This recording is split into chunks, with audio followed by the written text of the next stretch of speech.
Ehre sei Gott in der Höhe und Friede auf Erden unter den Menschen ein Wohlgefallen. Wir loben dich, wir preisen dich, wir beten dich an, wir rühmen dich, wir danken dir auf deiner großen Herrlichkeit. Herr, himmlischer König, Gott, Vater, Allherrscher, Herr, eingeborener Sohn, Jesus Christus und Heiliger Geist, Herr Gott, Lamm Gottes, Sohn des Vaters, der du hinwegnimmst die Sünde der Welt, erbarme dich unser.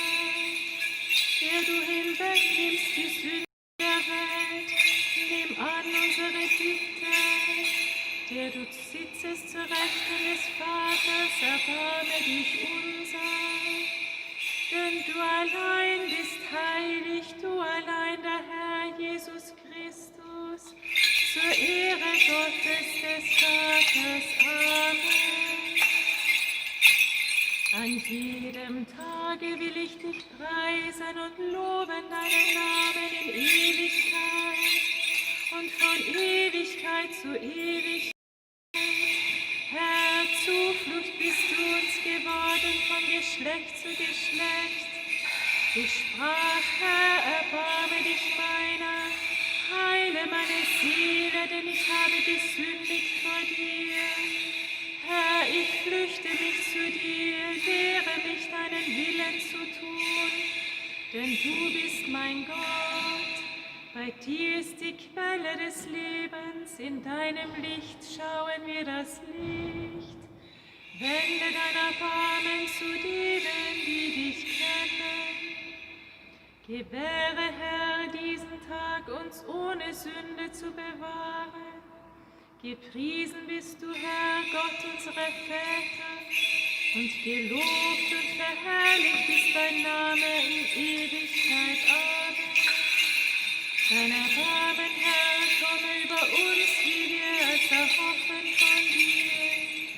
Gepriesen bist du, Herr, lehre mich deine Weisungen. Gepriesen bist du, Gebieter, lass mich deine Weisungen verstehen. Gepriesen bist du, Heiliger, erleuchte mich durch deine Weisungen. Herr, deine Gnade währt in Ewigkeit, verachte nicht die Werke deiner Hände. Dir gebührt Lob, dir gebührt Preis, dir gebührt Ehre, dem Vater, dem Sohn und dem Heiligen Geiste, jetzt und alle Zeit und von Ewigkeit zu Ewigkeit. Amen.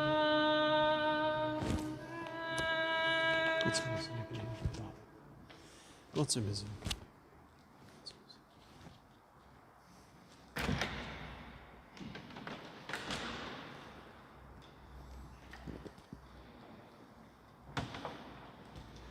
Im Namen des Vaters und des Sohnes und des Heiligen Geistes. Amen. Gelobt sei Jesus Christus in Ewigkeit. Amen.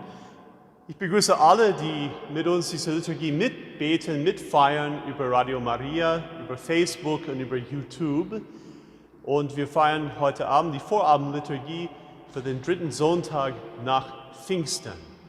Und wir laden alle ein, mitzubeten und wirklich hineinzukommen in diesen heiligen Ort des Gebetes. Und auch wenn wir nicht vor Ort sind, in unser Herzen zu beten. Der heilige Silouan von Berg Athos sagte, der edelste Tempel in der ganzen Welt ist das menschliche Herz.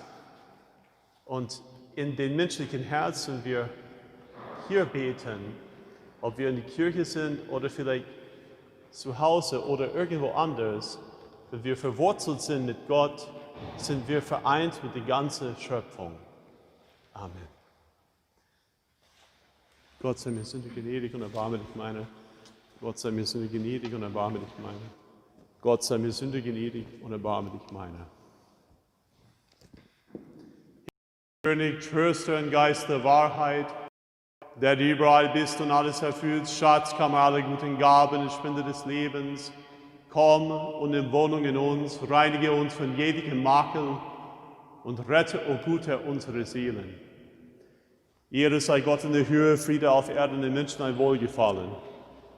Ehre sei Gott in der Höhe, Friede auf Erden, den Menschen ein Wohlgefallen. Herr, öffne meine Lippen, auf dass mein Mund dein Lob verkünde.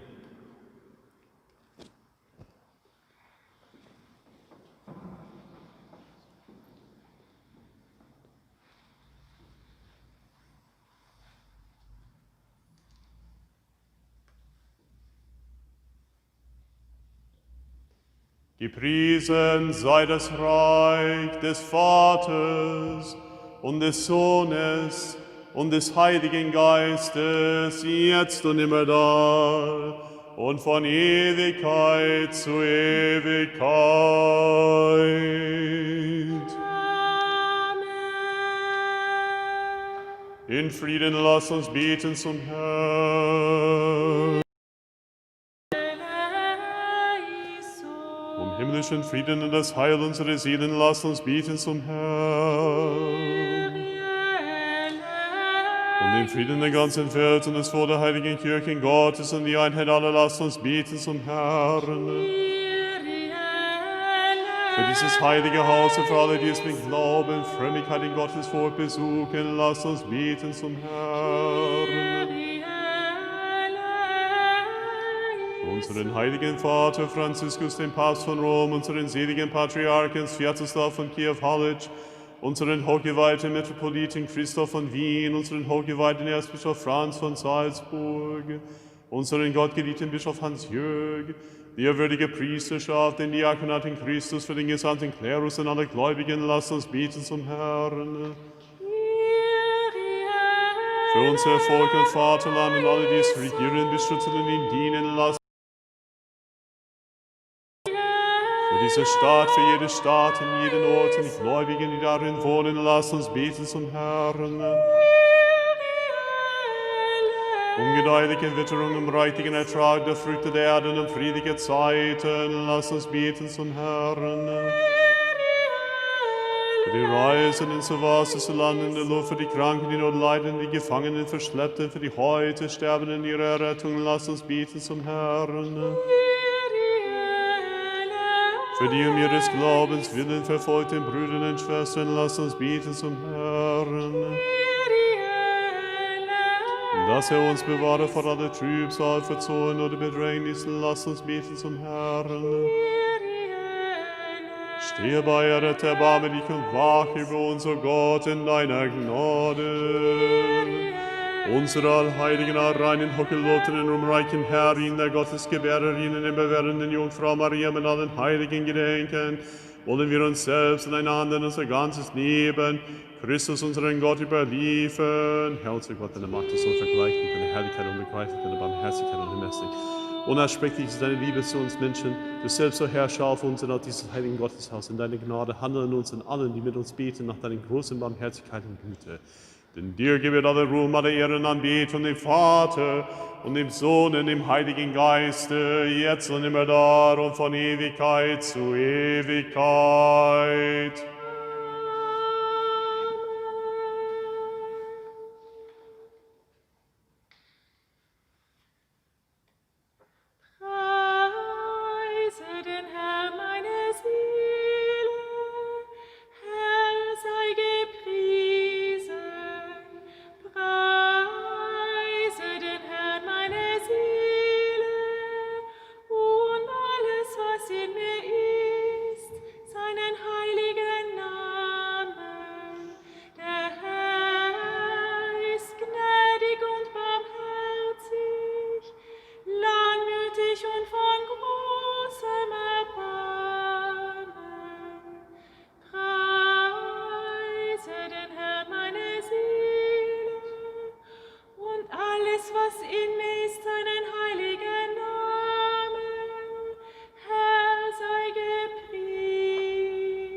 Wieder lasst uns in Frieden beten zum Herrn.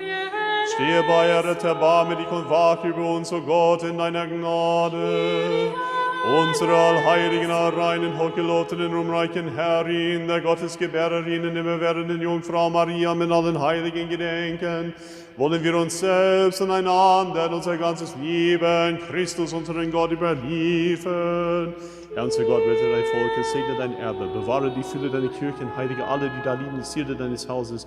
In deiner göttlichen Macht verherrliche sie und verlass uns nicht, die wir auf dich hoffen. Denn dein ist die Macht und das Reich und die Kraft und die Herrlichkeit des Vaters und des Sohnes und des Heiligen Geistes und von Ewigkeit zu Ewigkeit.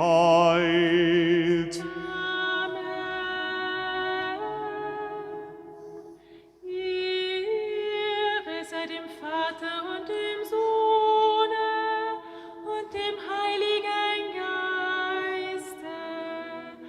Lobe den Herrn meine Seele.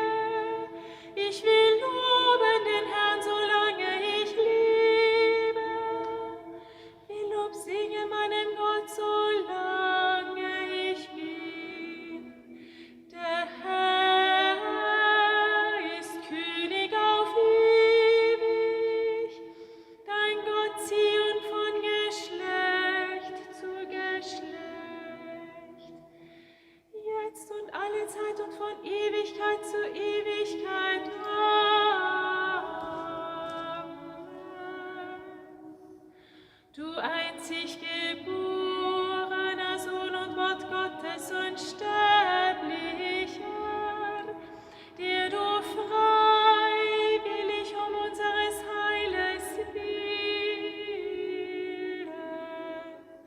wolltest Fleisch annehmen aus der heiligen Gottesgebärerin und immerwährenden Jungfrau Maria.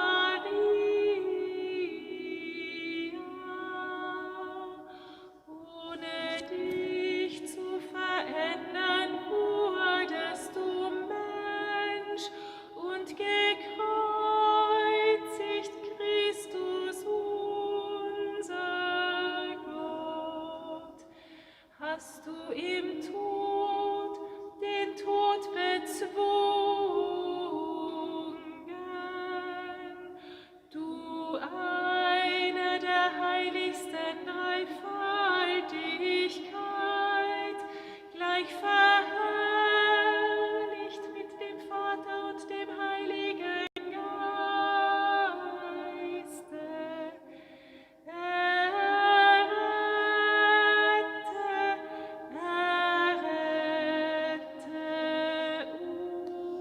Wieder und wieder lass uns in Frieden beten zum Herrn. Stehe bei, errette, erbarme dich und brennenden Jungfrau Maria, mit allen Heiligen gedenken, wollen wir uns selbst und einander und unser ganzes Leben Christus, unseren Gott, überliefern. Herr, unser Gott, du hast uns diese gemeinsamen, einmütigen Gebete geschenkt. Du hast uns auch versprochen, wo es 2 oder 3 in deinem Namen versammelt sind, dass du sie erhören willst. So erfülle denn jetzt die Bitten deiner Diener zu ihrem Heil. Gib uns in dieser Welt die Erkenntnis deiner Wahrheit und in das zukünftige, das ewige Leben. Denn ein gütiger, menschenliebender Gott bist du, in dir senden wir unseren Lobpreis empor, dem Vater, dem Sohn und dem Heiligen Geiste, jetzt und alle Zeit und von Ewigkeit zu Ewigkeit. Amen. Gott sei uns gnädig. Gott sei uns gnädig. Gott sei uns gnädig. Gedenke unser, wenn du in dein Reich kommst. Wir bitten, Herr, unser Gott, zum Dienst deiner Herrlichkeit ist den Scharen und Herrlichkeit des Engels. Die Engel, die Erzengel eingesetzt, mit uns den Einzug, was auch den heiligen Engel Einzug halten, auf dass sie zusammen uns dir dienen und deine Gnade preisen. Wir bitten, alle Herrlichkeit, Ehre und Anbetung dem Vater und dem Sohn und dem Heiligen Geiste, jetzt und immer da und von Ewigkeit zu Ewigkeit. Amen.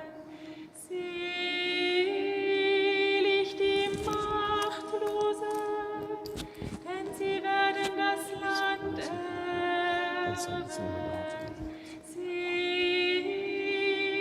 die hungern und dürsten nach der Gerechtigkeit, denn sie werden gesättigt werden. Selig die Barmherzigen,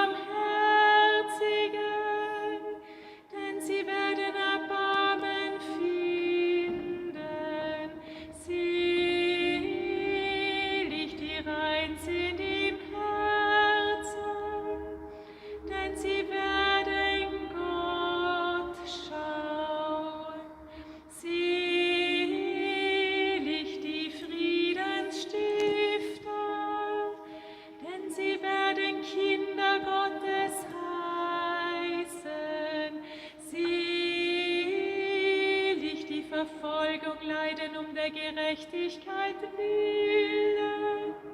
Denn ihrer ist das Himmelreich. Selig seid ihr, wenn sie euch schmähen und verfolgen und lügnerisch alles Böse gegen euch sagen um meinetwillen. Freuet euch und frohlocket, denn euer Lohn ist groß im Himmel.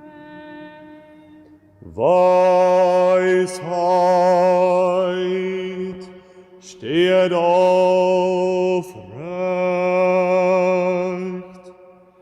Kommt und lasset uns anbeten.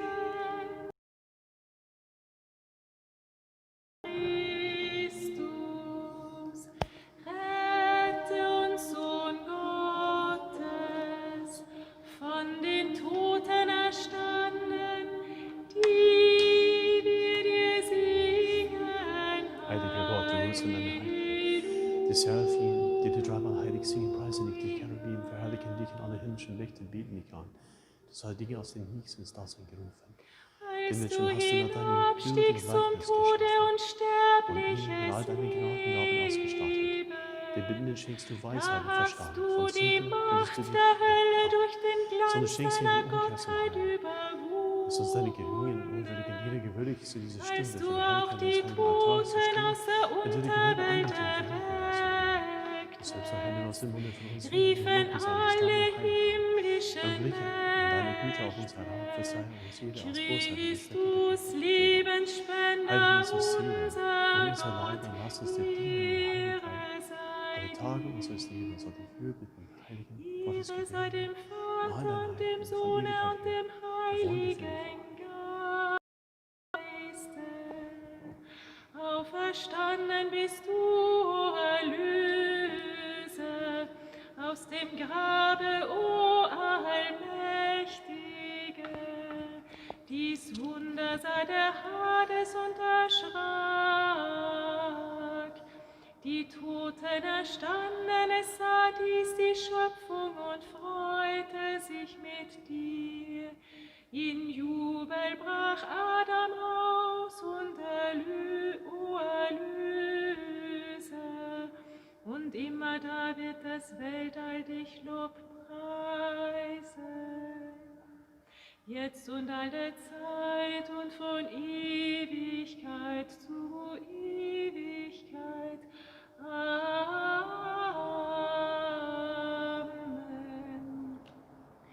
Hilfe der Christen nie vergeblich,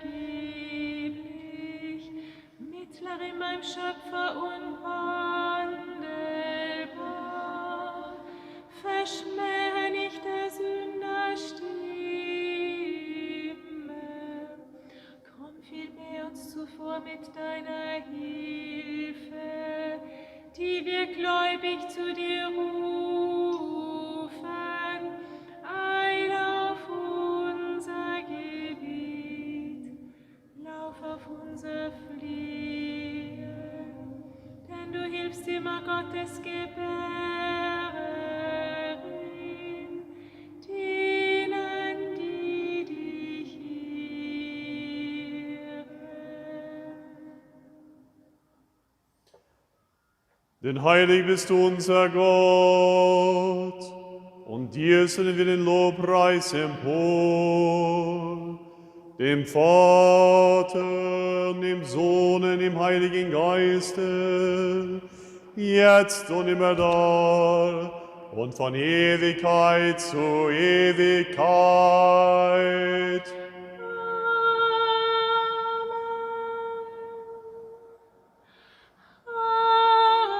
Heiliger Gott, heiliger Starker, heiliger Unsterblicher, erbarme dich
in alle Ewigkeit. Amen. Heiliger Unsterblicher, erbarme dich uns. Dinamis. Adios, Theos, agios iskyros, agios athanatos, eleison.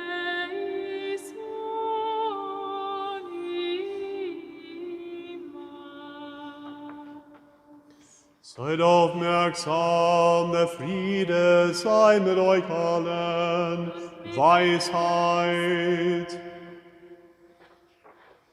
Prokimenon, meine Kraft und mein Lied ist der Herr. Meine Stärke und mein Lied ist der Herr. Er ist für mich zum Retter geworden. Meine Stärke und mein Lied ist der Herr. Er ist für mich zum Retter geworden.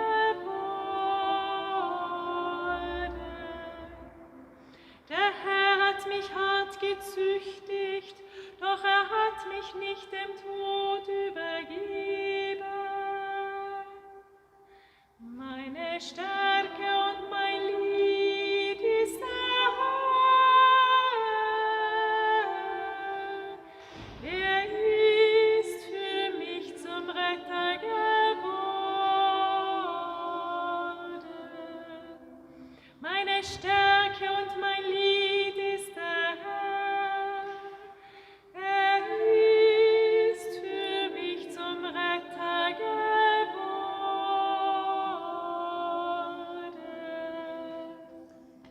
Weisheit. Lesung aus dem Römerbrief. Haben wir Rat. Brüder, gerecht gemacht aus Glauben, haben wir Frieden mit Gott durch Jesus Christus, unseren Herrn.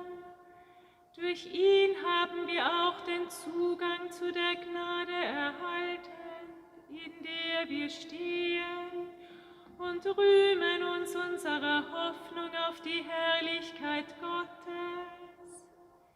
Mehr noch, wir rühmen uns ebenso unserer Bedrängnis, denn wir wissen, Bedrängnis bewirkt Geduld, Geduld aber Bewährung, Bewährung Hoffnung. Die Hoffnung aber lässt nicht zugrunde gehen, denn die Liebe Gottes ist ausgegossen in unsere Herzen durch den Heiligen Geist, der uns gegeben ist. Zeit, da wir noch schwach und gottlos waren, für uns gestorben. Dabei wird nur schwerlich jemand für einen Gerechten sterben. Vielleicht wird er jedoch für einen guten Menschen sein Leben wagen. Gott aber hat seine Liebe zu uns darin erwiesen, dass Christus für uns gestorben ist, als wir noch gerettet werden. Da wir mit Gott versöhnt wurden durch den Tod seines Sohnes, als wir noch Gottes Feinde waren, werden wir erst recht, nachdem wir versöhnt sind, gerettet werden durch sein Leben. Mehr noch, wir rühmen uns Gottes durch Jesus Christus, unseren Herrn, durch den wir jetzt schon die Versöhnung empfangen haben.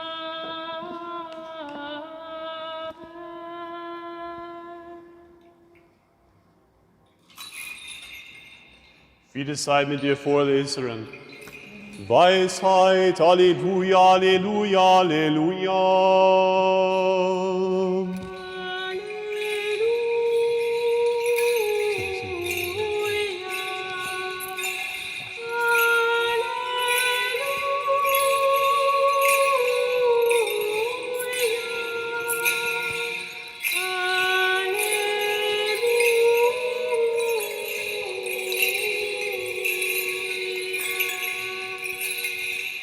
Der Herr erhöre dich am Tag der Not. Der Name von Jakobs Gott möge dich schützen.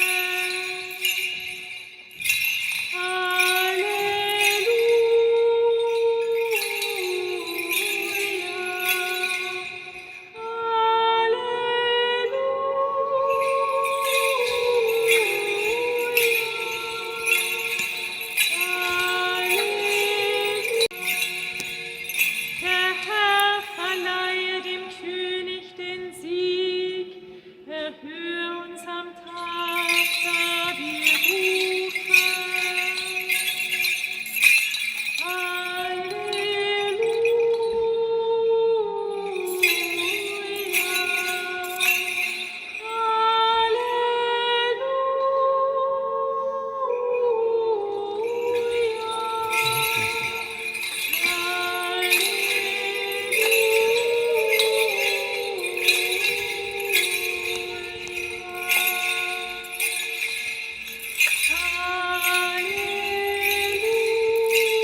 Menschenliebende Gebieter, lass unsere Herzen das unvergängliche Licht deiner göttlichen Erkenntnis erstrahlen.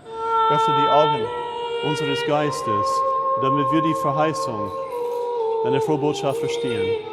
Gib uns Ehrfurcht für deine heilbringende Weisungen ein, damit wir die Begierden unseres Fleisches überwinden und ein Leben in deinen Geist führen. Alles, was wir denken und tun, möge dir wohlgefallen. Denn du Christus, unser Gott, bist die Erleuchtung unserer Seele und Leibe. Und dir sind wir den Lobpreis und Prost an deinen Anfang und unseren Vater, und deinen allheiligen, gütigen, lebensspendenden Geist, jetzt und alle Zeit und von Ewigkeit zu Ewigkeit. Steht aufrecht, lasst uns das heilige Evangelium hören. Friede sei mit euch allen. Mit deinem Geist. Aus dem heiligen Evangelium nach Matthäus. Ehre sei dir, o Herr. Ehre sei dir. Haben wir Acht. In jener Zeit sprach Jesus, das Auge gibt den Körper Licht. Wenn dein Auge gesund ist, dann wird dein ganzer Körper hell sein. Wenn aber dein Auge krank ist, dann wird dein ganzer Körper finster sein. Wenn nun das Licht in dir Finsternis ist, wie groß muss dann die Finsternis sein? Niemand kann zwei Herren dienen. Er wird entweder den einen hassen und den anderen lieben, oder er wird zu den einen halten und den anderen verachten. Ihr könnt nicht beiden dienen, Gott und dem Mammon. Deswegen sage ich euch, sorgt euch nicht um euer Leben und darum, dass ihr etwas zu essen habt, noch um euren Leib und darum, dass ihr etwas anzuziehen habt. Ist nicht das Leben wichtiger als die Nahrung und der Leib wichtiger als die Kleidung? Seht euch die Vögel des Himmels an, sie säen nicht und ernten nicht und sammeln keine Vorräte in Scheunen. Euer himmlischer Vater ernährt sie.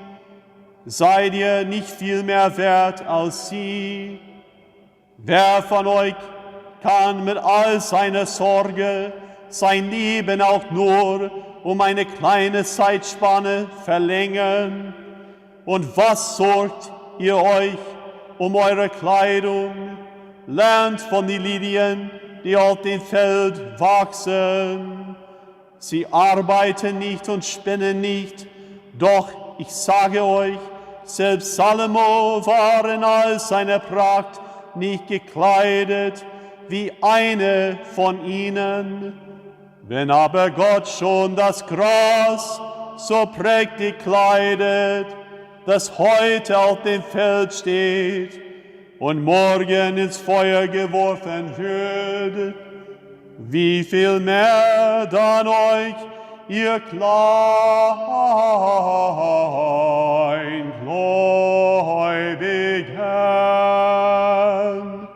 Ehre sei dir, o Herr, Ehre sei dir. Im Namen des Vaters und des Sohnes und des Heiligen Geistes. Amen. Gelobt sei Jesus Christus in Ewigkeit. Amen. Liebe Brüder und Schwestern, ein paar Gedanken zu unserem Evangelium. Nach dem byzantinischen Ritus stehen wir hier am 3. Sonntag nach Pfingsten. In dieser Zeit nach Pfingsten ist von großer und hoher Bedeutung, denn es ist die Zeit des Heiligen Geistes. Die Woche nach Pfingsten, der Sonntag nach Pfingsten, haben wir die Gedächtnis gefeiert an Allerheiligen. Auch ein wenig bei dem zweiten Sonntag nach Pfingsten über die Heiligen unseres Landes. Und heute möchte ich eine Frage stellen an alle, die mit uns hören, alle, die hier sind. Und was ist mit uns? Sind wir auch nicht berufen, auf diesen Weg der Heiligkeit zu gehen? Ich denke sehr stark an ein Wort des Papstes Johannes Paul II. Es ist auch, glaube ich, heute das 100. Anniversum seiner Taufe heute. Der hat gesagt, junge Menschen, sei nicht glücklich mit Mittelmäßigkeit. Sei nicht glücklich mit Mittelmäßigkeit. Im heutigen Evangelium spricht Jesus von Licht. Er spricht von, das Auge gibt der Körper Licht. Wenn dein Auge gesund ist, dann wird dein ganzer Körper hell sein. Licht. Im Alten Testament, die Erscheinung des Lichtes ist immer verbunden mit der Herrlichkeit Gottes. Der Herrlichkeit Gottes, der sichtbar ist in der Feuersäule, der Mose und das Volk Israel durch die Wüste führt. Das Licht, das den Tempel füllt mit der Herrlichkeit Gottes. Das Licht Gottes, seine Herrlichkeit. Mit was für ein Licht sind wir voll? Sind wir voll mit einem Licht, der von Gott kommt? Die heiligen Mönche legen großen Wert auf die Erfahrung des nicht geschaffenen Lichtes. Diese Erfahrung des Gottes Licht, das heißt aus der Offenbarung, wirklich in den Herzen der Menschen kommt, dass sie das Licht Gottes sehen und erfahren. Das ist etwas, was größer ist als allen Phänomenen des natürlichen Lichtes. Ja? Wir haben viele Berichte von Heiligen durch die Jahrhunderte, die erfüllt waren mit Licht. Ich denke an den heiligen Simeon, der neuen Theolog, ein Heiliger des 10. Jahrhunderts, der immer wieder Gottes Licht geschaut hat und nicht nur geschaut hat, aber wortwörtlich gestrahlt hat. Welchen Licht haben wir in unser Herz? Ist unser Herz abgelenkt von den Dingen dieser Welt? Suchen wir unsere Sättigung irgendwo an neue Kleider, tolles Essen, tolle Erfahrungen? Nicht, dass das schlecht ist, etwas Schönes anzuziehen oder ein gutes Essen zu haben. Aber wenn unser Leben damit verwurzelt wird, mit nur Äußerlichkeiten, aber dieses Inneres fehlt uns, wie arm sind wir? Der Prediger predigt immer zuerst für sich selber, ja? Und das ist es, liebe Freunde. Der Herr lädt uns ein, erfüllt zu sein von Licht.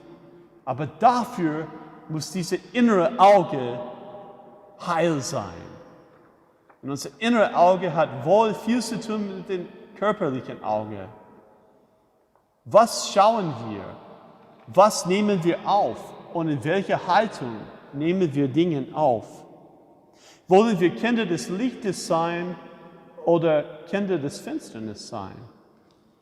Die Heiligen, alle Heiligen, haben entschlossen, sich zu öffnen für das Große. Sie waren nicht zufrieden mit ein bisschen fromm sein, ein bisschen Religion, und halt haben wir das abgehakt. Sie haben ihr Leben Gott geweiht.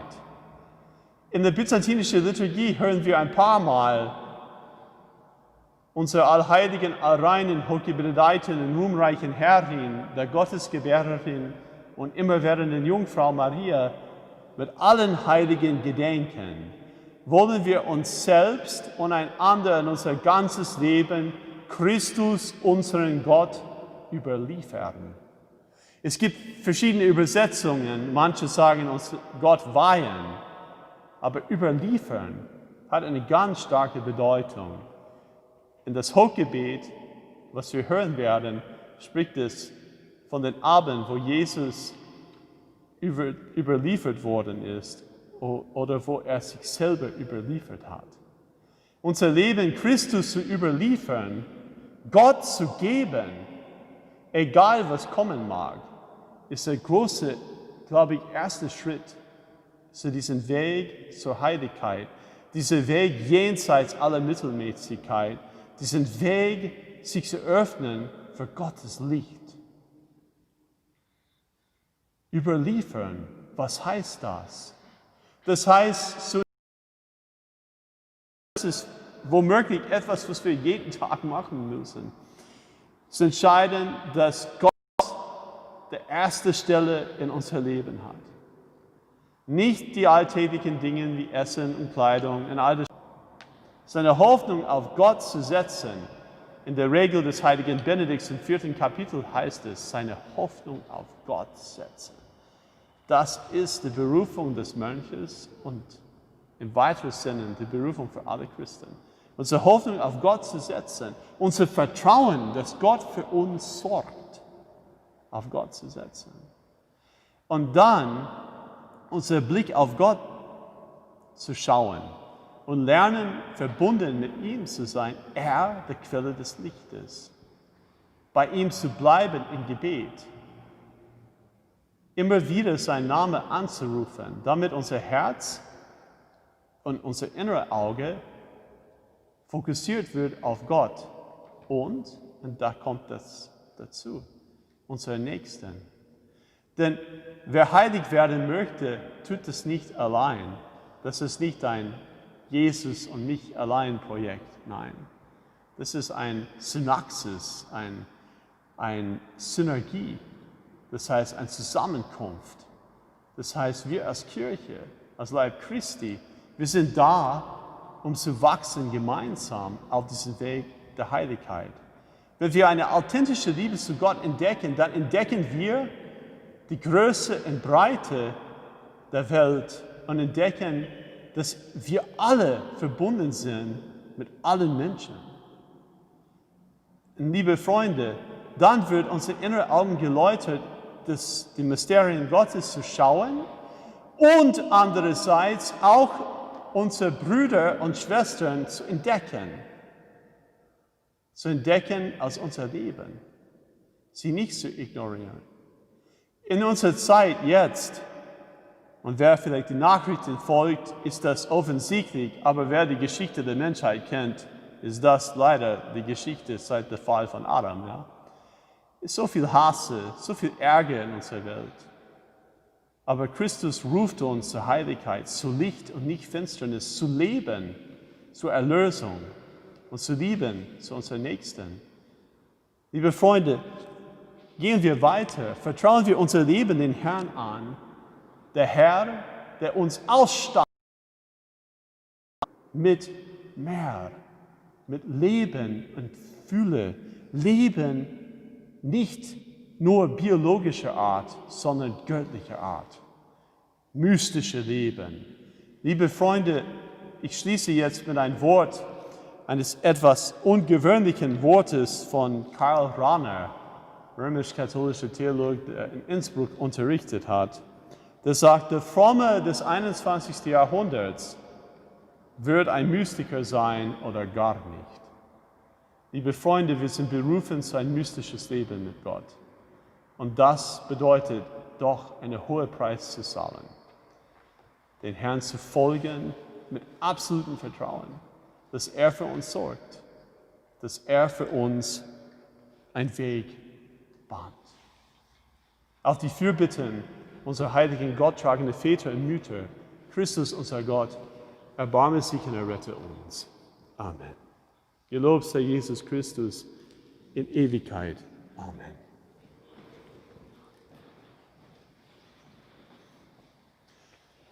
Lasst uns alle aus ganzem Herzen sprechen, aus ganzes Herr Gott, aller Herrscher, Gott unsere Väter, wir bitten dich, erhöre uns und erbarme dich.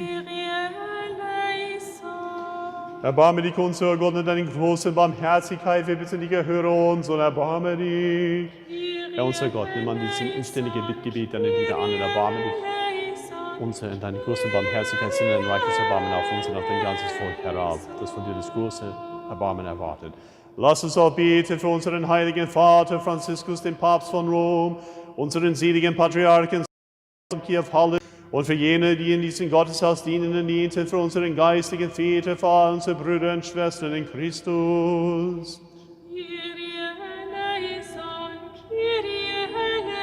Lass uns auch beten für unsere Brüder, die Priester, Mönchspriester, Diakone, Mönchsdiakone, sowie für alle Mönche, Moniales auf den ganzen Erdenrund.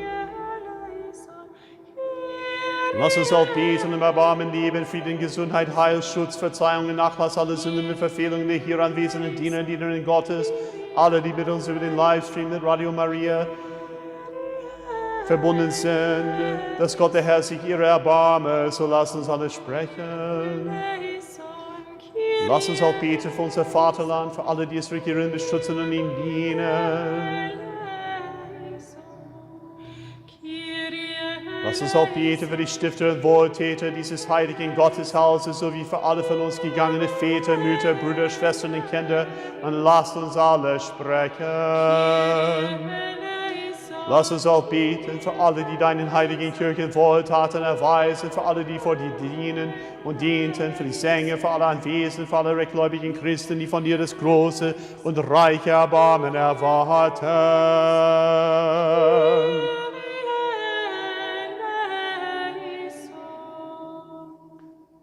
Denn ein gnädiger und menschenliebender Gott bist du, und dir senden wir uns in Lobpreis empor, dem Vater, dem Sohn und dem Heiligen Geiste, jetzt und alle Zeit und von Ewigkeit zu Ewigkeit.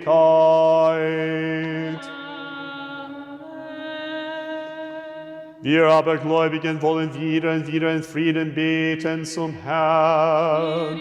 Stehe bei, errette, erbarme dich und wach über uns, o Gott, in deiner Gnade.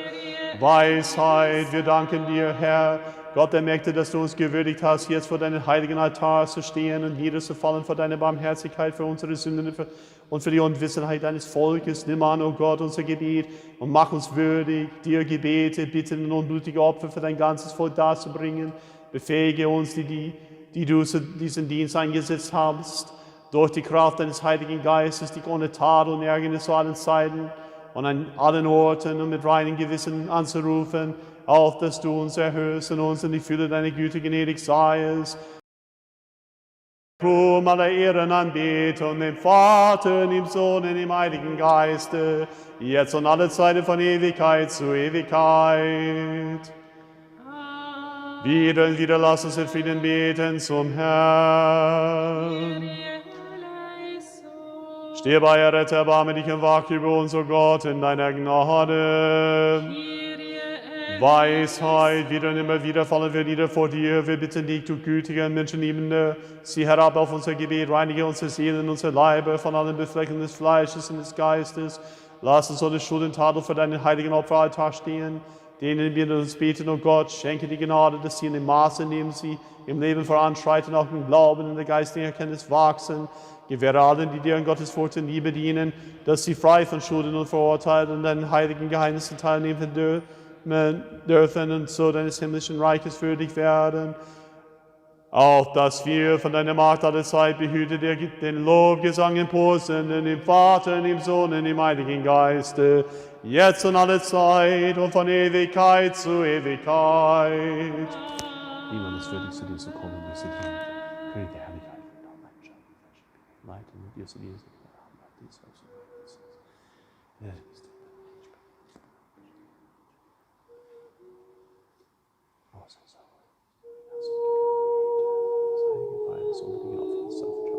Du allein, unser Herr Gott, gib dich zu Himmel und Erde. Es ist auf der Traum der Kirche, ist der Herr des Herrschen und König des Reiches. Allein ist Heil und Maß und Heil und Name, die gibt dir allein, die Welt und volles und ewig auch mit dir zu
Bestimmt auf geheimnisvolle Weise die Kirche in der Hand sehen und leben von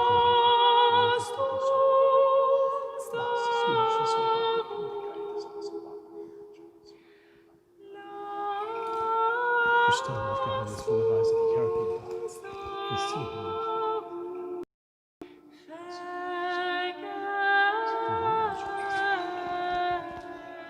Gott sei Dank. Gott sei Dank. Gott sei Dank.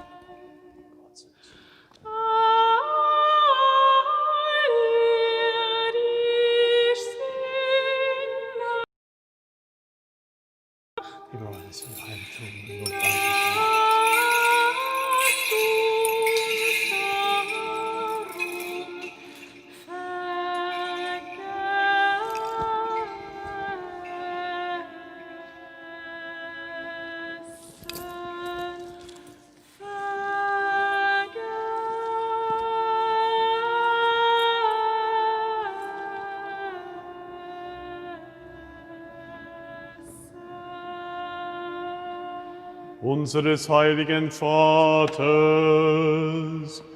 Franziskus des Papstes von Rom, unseres seligen Patriarchen Sviatoslav von Kiew-Halic, unseres hochgeweihten Metropoliten Christoph von Wien, unseres hochgeweihten Erzbischof Franz von Salzburg, unseres gottgeliebten Bischofs Hans-Jürg, der würdigen Priesterschaft, den Diakonat in Christus, aller Mönche, Monialen, unseres Volkes und Vaterlandes, der edlen Stifter und Wohltäter dieses heiligen Gotteshauses, alle in der Hoffnung auf die Auferstehung entschlafenen, rechtgläubigen Christen,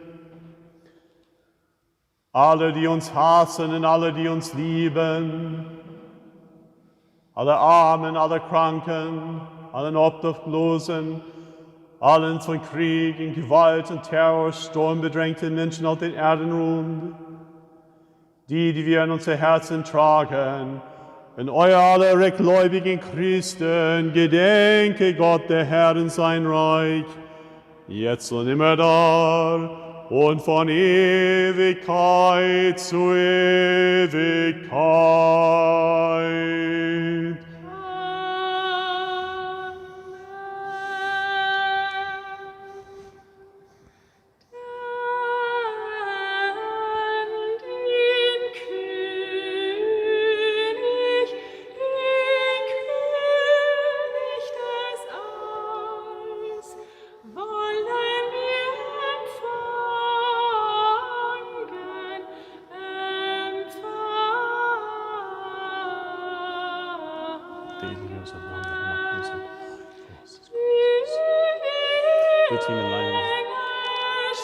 Reines Leinen, bitte ich dir mit wohlgefälligen Spezereien, liegt ihm ein neues Grab. Handle, Herr, und ziehe noch deine Ruhe, die Lust lebensmachen, aber dass du vor dem rechten Opfer, ganz Opfer, dein Opfer, man stiere auf deinem Altar.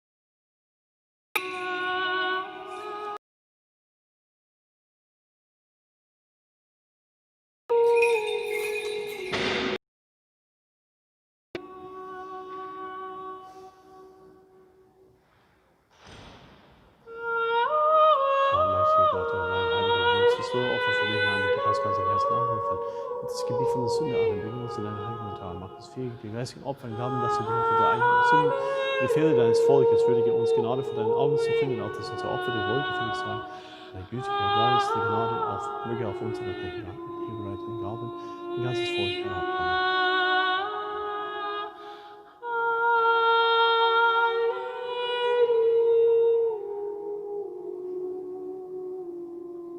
Lasst uns holen in unser Gebet vor den Herrn. Für die hier bereiteten kostbaren Gaben, lasst uns bieten zum Herrn. Für dieses heilige Haus und für alle, die es mit Glauben und Frömmigkeit in Gottesfurcht besuchen, lasst uns bieten zum Herrn. Dass uns bewahre vor aller Trübsal, vor Zorn oder Bedrängnis, lasst uns bieten zum Herrn.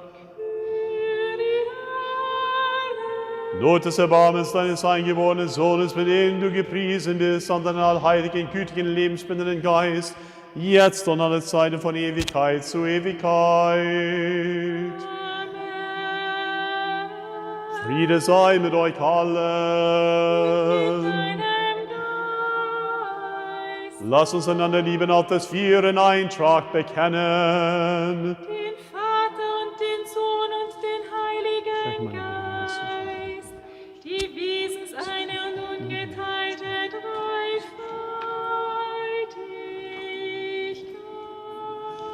Die Türen in Weisheit, lasst uns Acht haben.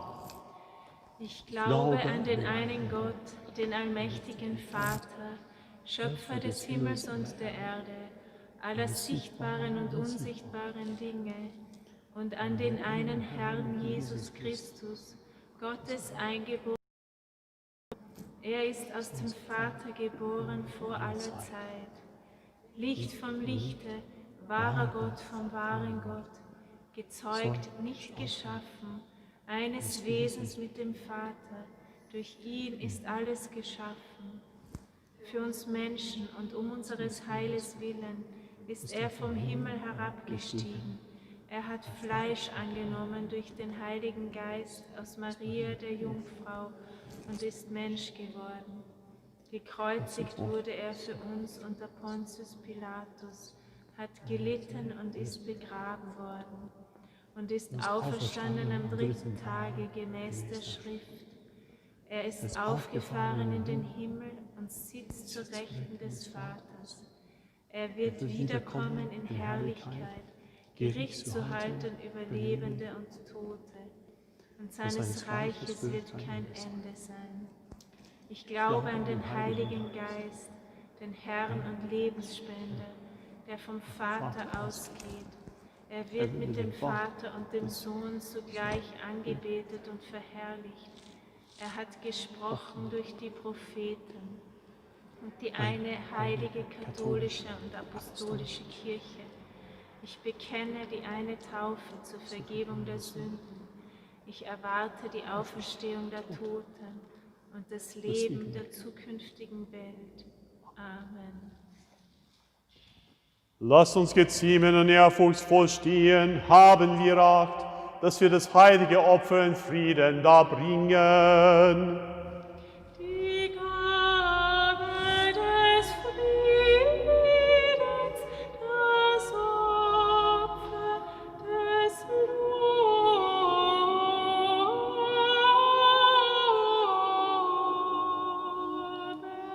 Die Gnade unseres Herrn Jesus Christus, die Liebe Gottes des Vaters und die Gemeinschaft des Heiligen Geistes sei mit euch allen. Und mit deiner Erheben wir die Herzen. Wir haben sie beim Herrn. Lasst uns Dank sagen dem Herrn. Es ist würdig und recht, den Vater und den Sohn und den Heiligen Geist anzubeten.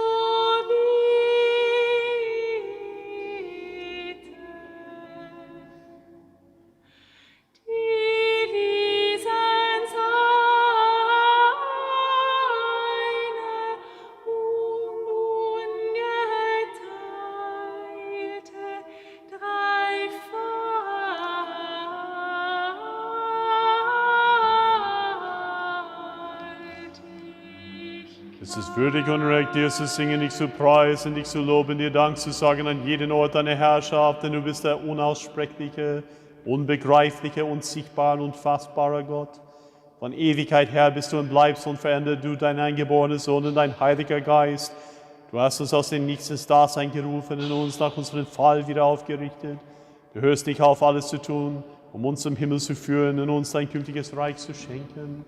Für alles danken wir dir, deinen eingeborenen Sohn und deinen Heiligen Geist, für alle uns erwiesene Wohltaten, die uns bekannten und unbekannten, die offenkundigen oder verborgenen. Wir sagen dir auch Dank für diesen heiligen Dienst, den aus unseren Händen gnädig anzunehmen du geruhst, obgleich Tausende von Erzengeln und unzählige Scharen von Engeln, die Cherubim und die sechsflügigen und Philogien, Seraphim fliegen und schweben, dich umgeben, die das Siegeslied singen, jauchzen, rufen und sprechen.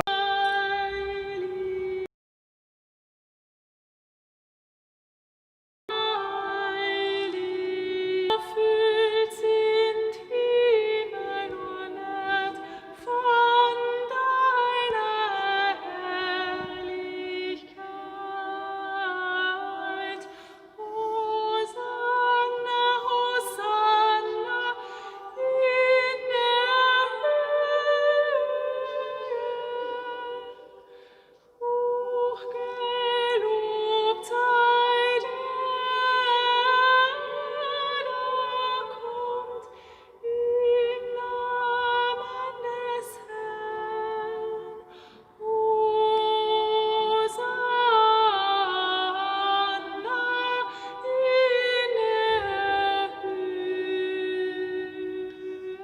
Mit diesen seligen Mägden, menschenliebender Herr, singen und rufen auf dir. Heilig bist du und allheilig, du dein eingeborener Sohn und dein Heiliger Geist. Heilig bist du und über alles Heilig und Wunderbar ist deine Herrlichkeit. So sehr hast du die Welt geliebt, dass du deinen eingeborenen Sohn dahin gabst, damit jeder, der an ihn glaubt, nicht verloren gehe, sondern das ewige Leben habe.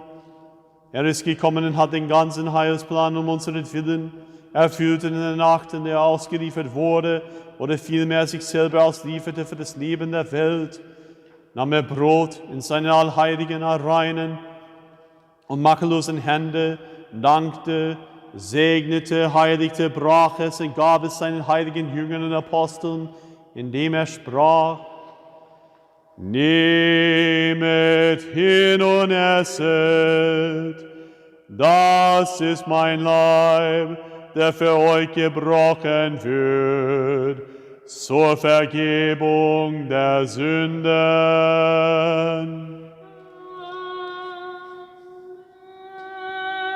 Ebenso nahm er nach dem Mahl den Kelch und sprach: Trinket alle daraus, das ist mein Blut des neuen Bundes, das für euch und für viele vergossen wird, zur Vergebung der Sünden.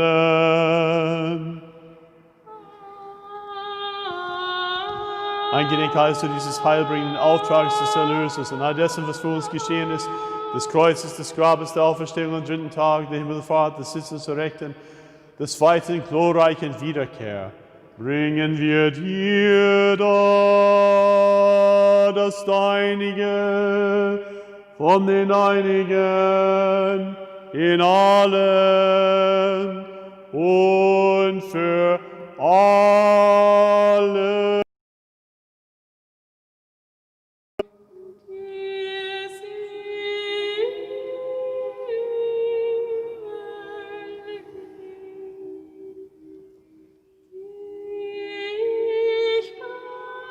Und wir bringen dir diesen geistigen und unblutigen Opferdienst dar. Wir rufen dich an, wir bitten und flehen zu dir.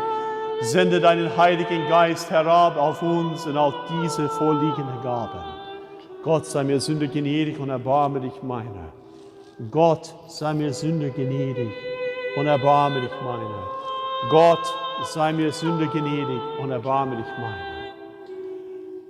Und mache dieses Brot zum kostbaren Leib deines Christus. Amen. Und was in diesen Kelche zum kostbaren Blut deines Christus. Amen. Sie verwandeln durch deinen Heiligen Geist. Amen, Amen, Amen. Damit diesen heiligen Gaben all denen, die sie empfangen, zur Nüchternheit der Seele gereichen, zur Verzeihung ihrer Sünden, zur Gemeinschaft des Heiligen Geistes, zur Fülle des himmlischen Reiches, zum Vertrauen auf die Genichts und Gerichte, zu Verdammnis. Wir bringen dir diesen geistigen Opferdienst auch für jene kündige Evangelisten, Märtyrer, Bekenner, Asketen, für jede gerechte im Glaube verschiedene Seelen. Gepriesen sei unser Gott, alle Zeit, jetzt und immer da, von Ewigkeit zu Ewigkeit. Insbesondere gedenken wir unserer Heiligen, einen hochgebenedikten und umreichen Herrin, der Gottesgebärerin und immerwährenden Jungfrau Maria.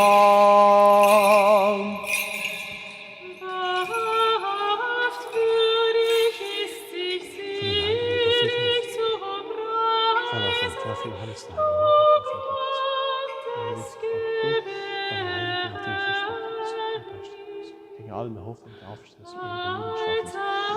Denen Gottes Amen, denen Gottes Orde, denen Gottes Erlös, alle verstorbene Stifte Gottes, sein Haus ist und das Böse Leben der Zeit. Es Gott ihm das Licht der Selbstvertrauen.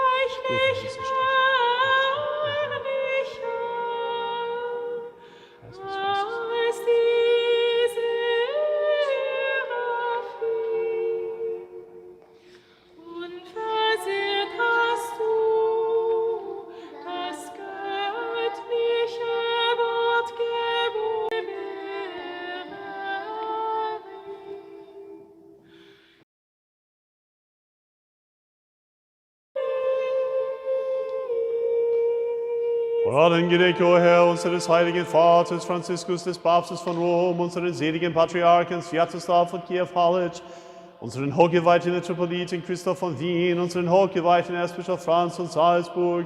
Unser Wort ist deine Wahrheit und all derer, die ein jeder im Sinne hat.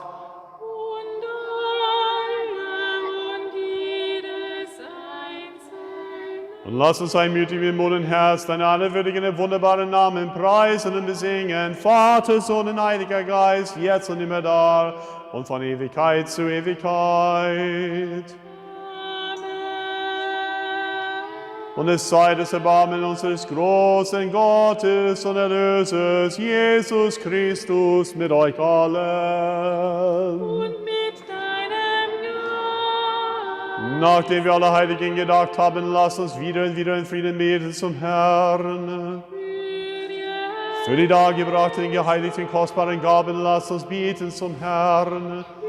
Lass unsere menschenliebender Gott sie annehmen aus seinen heiligen, überhimmlischen, geistigen Altares und durch den geistigen Wohlgeruch und uns dafür seine göttliche Gnade, die Gabe des Heiligen Geistes herabsende. Lasst uns beten zum Herrn. Dass uns bewahre vor aller Trübsal, Verzorn oder Bedrängnis. Lasst uns beten zum Herrn. Stehe bei, errette, erbarme dich und wake über unser Gott in deiner Gnade.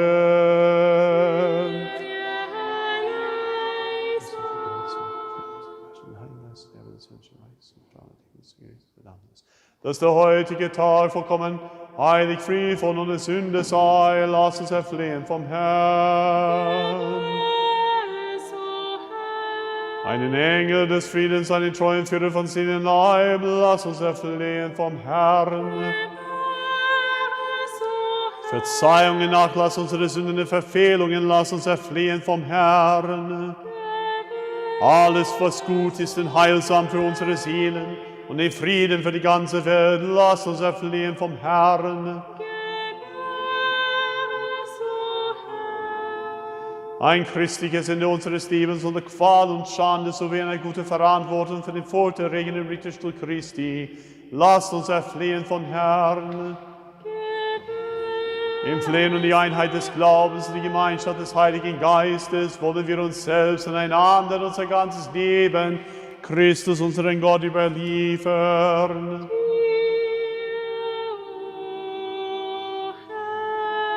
Und würdige uns, Gebieter, mit Vertrauen und unverurteilt, dich, den Gott des Himmels, als Vater anrufen und sprechen zu dürfen.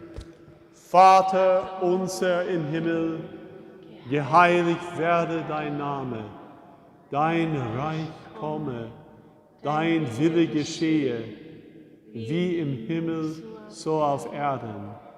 Unser tägliches Brot gib uns heute und vergib uns unsere Schuld, wie auch wir vergeben unseren Schuldigern. Führe uns nicht in Versuchung, sondern erlöse uns von dem Bösen. Denn dein ist das Reich und die Kraft und die Herrlichkeit des Vaters und des Sohnes und des Heiligen Geistes, jetzt und alle Zeit und von Ewigkeit zu Ewigkeit. Amen. Friede sei mit euch allen.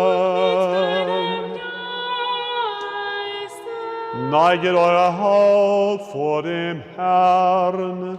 Wir danken dir, uns sichtbaren König. In deiner unermesslichen Macht hast du alles erschaffen. In deiner großen Barmherzigkeit hast du alles aus dem Nichts ins Dasein gerufen. Schau, Herr, aus der Höhe der Himmel herab auf die, die ihr Haupt vor dir geneigt haben. Sie haben das ja nicht vor Fleisch und Blut getan, sondern vor dir, dem ehrfurchtgebietenden Gott. Lass diesen heiligen Opfergaben, o Herr, uns alles zu heilig reichen. Einen jeden, so wie es dessen bedarf, reise mit den Reisenden, heile die Kranken, du Arzt und Seelenleibe. Durch die Gnade des Erbarmen und die Menschenliebe deines eingeborenen Sohnes, mit dem du gepriesen bist an deinen allheiligen, gütigen, lebensspendenden Geist, jetzt und alle Zeit und von Ewigkeit zu Ewigkeit. Herr Jesus Christus, unser Gott, blick herab auf uns von deinen heiligen Wohnungen, von der Thron deiner Herrlichkeit, deines Reiches. Komm an uns zu heiligen, der du in der Höhe mit dem Vater wohnst, bei uns sichtbarst gegen das Würdige uns, aus deiner mächtigen Hand deine machtlosen Leiden und kostbares Blut zu empfangen und beides den ganzen Volk spenden zu dürfen. Gott sei mir Sünde gnädig und erbarmlich. Gott sei mir Sünde gnädig und erbarmlich. Gott sei mir Sünde gnädig und erbarmlich meine. Haben wir auch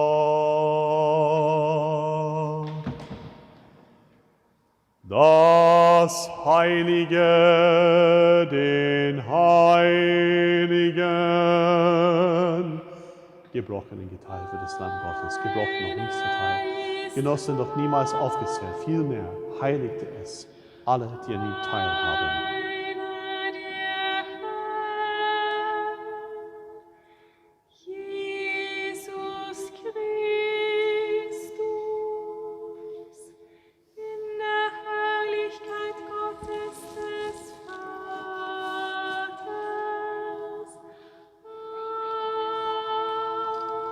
Des Heiligen Geistes. Gepriesen sei der Gnade deiner Heilige, alle Zeit jetzt und immer da und von Ewigkeit zu Ewigkeit. Amen. Blut des Glaubens, Fülle des Heiligen Geistes.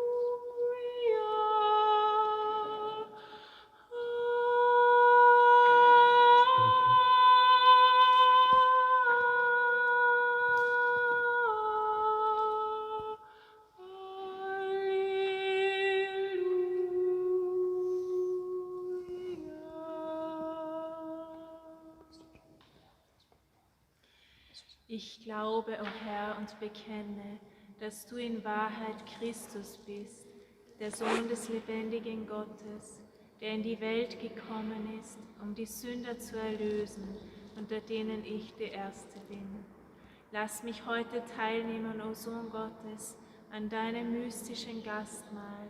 Ich will deine Mysterien nicht den Feinden verraten, die auch keinen Kuss geben wie Judas, sondern wie der Schächer bekenne ich vor dir.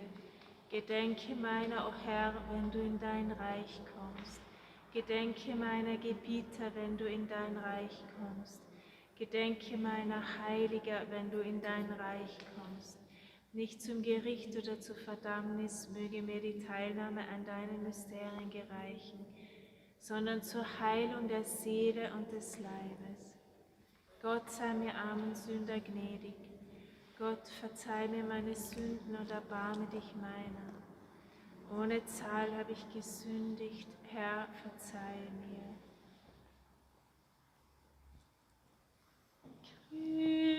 Christi Leib empfanget,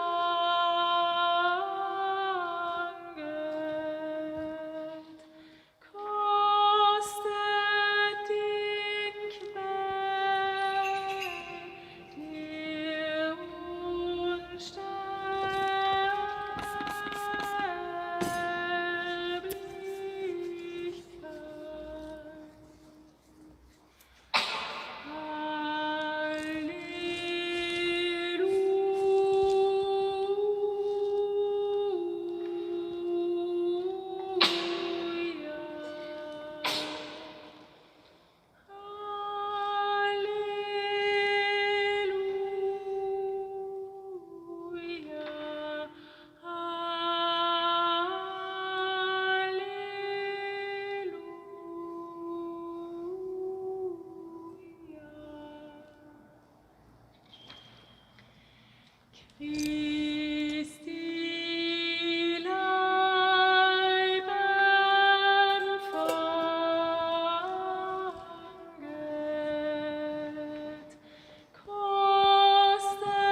Im Namen des Vaters und des Sohnes und des Heiligen Geistes. Amen.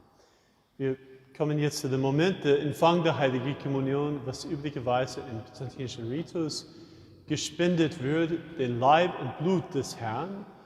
Die Gläubigen kommen vorne in die Mitte der Kirche, wo ich stehe, mit dem heiligen Kelch. Und ich einfach den Mund weit aufmachen und ich werde mit dem Kommunionslöffel einen Teil des heiligen kostbaren Leibes und Blut in den Mund geben. Wir haben für jede eine separate Löffel, was nicht üblich ist, aber seit der Corona-Pandemie ist uns zugegeben, also diese mehrere Löffel zu verwenden, genau, um irgend Gefahren der Ansteckung entgegenzukommen, damit jeder sicher die heiligen Mysterien empfangen können. Für die, die uns mitfolgen über den Livestream im Internet, auf Radio Maria, wir laden ein, einfach in die Herzen zu gehen, um mit dem Herrn zu sein, seinen Namen anzurufen. Herr Jesus Christus, Sohn Gottes, erbarme dich unser, erbarme dich deiner Welt, erbarme dich meiner.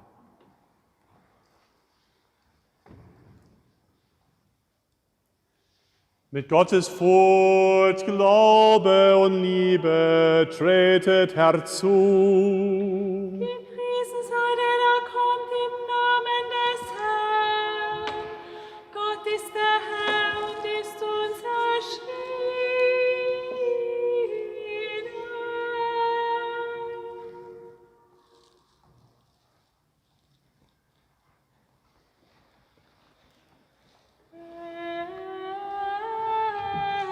Die Kinder zuerst. Jesus Christus, Sohn Gottes,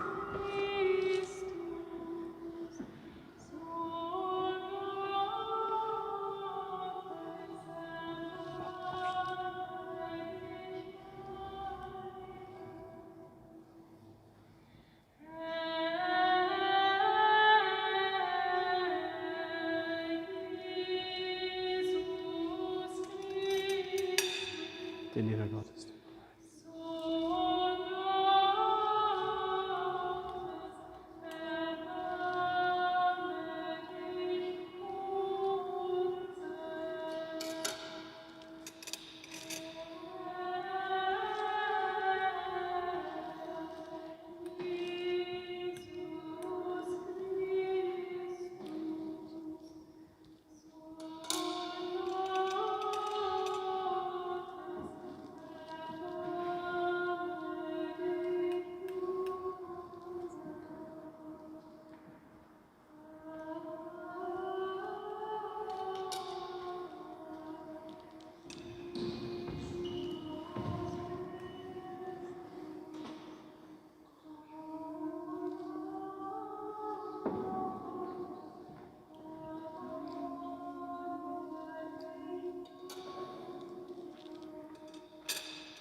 Rette, o Gott, dein Volk und segne dein Erbe. Gesehen haben wir das wahre Licht. Erhebe Geist dich vom in den Himmel, Gott, deine Herrlichkeit Himmel erscheint die ganze Erde. Erhebe dich in den Himmel, Gott, deine Herrlichkeit erscheint die ganze Erde. Erhebe dich in den Himmel, Gott, deine Herrlichkeit erscheint.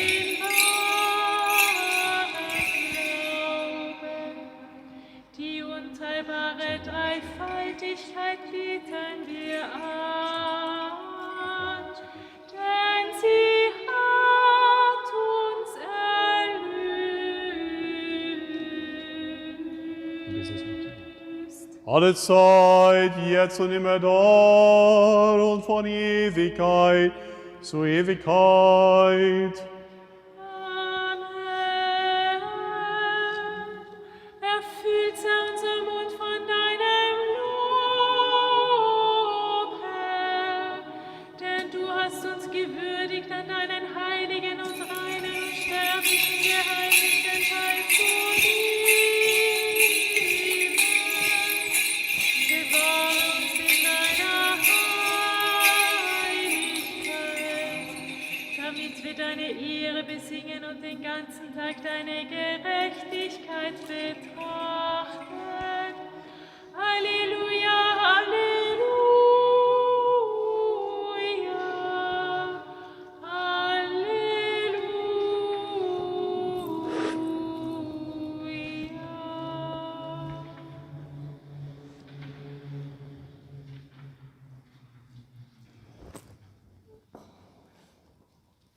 Stehe nun aufrecht, wir haben empfangen die göttlichen, heiligen, reinen und sterblichen, lieben, spendenden, ehrfurchtgebietenden Geheimnisse Christi.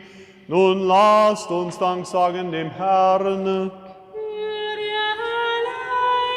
Stehe bei, errette, erbarme dich und wache über uns, o Gott, in deiner Gnade. Erflehen es der ganze Tag, vollkommen heilig, friedvoll und ohne Sünde sei, wollen wir uns selbst und einander unser ganzes Leben, Christus, unseren Gott, überliefern. Denn du bist unsere Heiligung, in dir sind wir unseren Lobpreis empor, dem Vater, dem Sohn und dem Heiligen Geiste, jetzt und immer da und von Ewigkeit zu Ewigkeit. Gehen wir in Frieden. Lasst uns beten zum Herrn. Herr, der du segnest, die dich preisen und heiligst die auf dich vertrauen. Rette dein Volk und segne dein Erbe, bewahre die Fülle deiner Kirche und heilige alle, die da lieben, die Zierde deines Hauses in deiner göttlichen Macht. Verherrliche sie und verlass uns nicht, die wir auf dich hoffen. Gib Frieden deiner Welt, deiner Kirchen, den Priestern, den Regierenden, dem Herr und deinem ganzen Volke. Denn jede gute Gabe und jedes vollkommene Geschenk ist von oben. Komm herab von dir, dem Vater der Lichter. Und dir senden wir empor Lobpreis, Danksagung und Anbetung, dem Vater, dem Sohn und dem Heiligen Geiste, jetzt und immer da und von Ewigkeit zu Ewigkeit.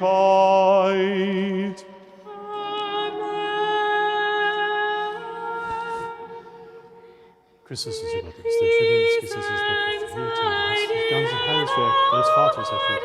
Erfülle mit Freude und Fröhlichkeit unser Herzen, jetzt und alle Zeit von Ewigkeit zu Ewigkeit.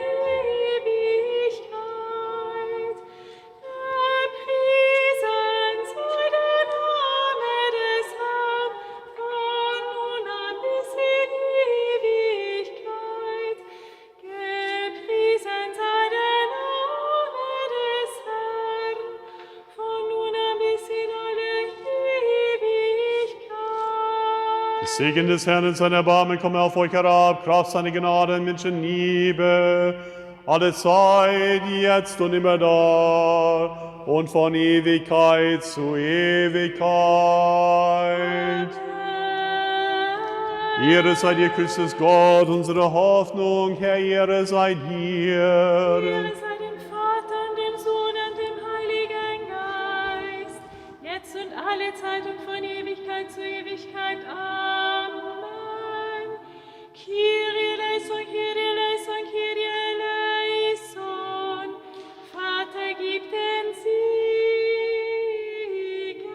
der von den Toten auferstanden ist, Christus unser wahrer Gott, durch die Fürsprache seiner reinen Mutter, durch die Gebete der heiligen, ruhmreichen, allverehrten Apostel, des heiligen Aposteln und Evangelisten Markus, Patron dieses heiligen Hauses, unseres Vaters, unseren heiligen Johannes Chrysostomus, des Erzbischofs von Konstantinopel, der heiligen, gerechten Gottesannen Joachim und Anna, und aller Heiligen erbarme sich und errette uns, denn er ist gütig und menschenliebend.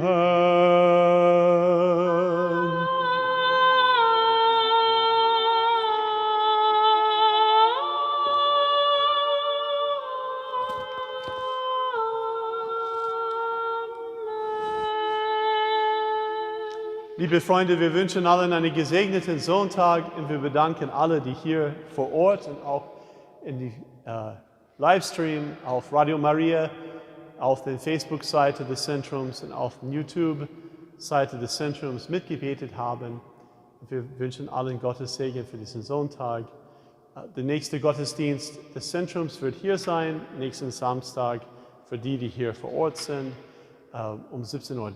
Sonst diese Woche sind keine Gottesdienste in Bärengässchen, denn das Zentrum ist wegen einem Ikonomalkurs geschlossen.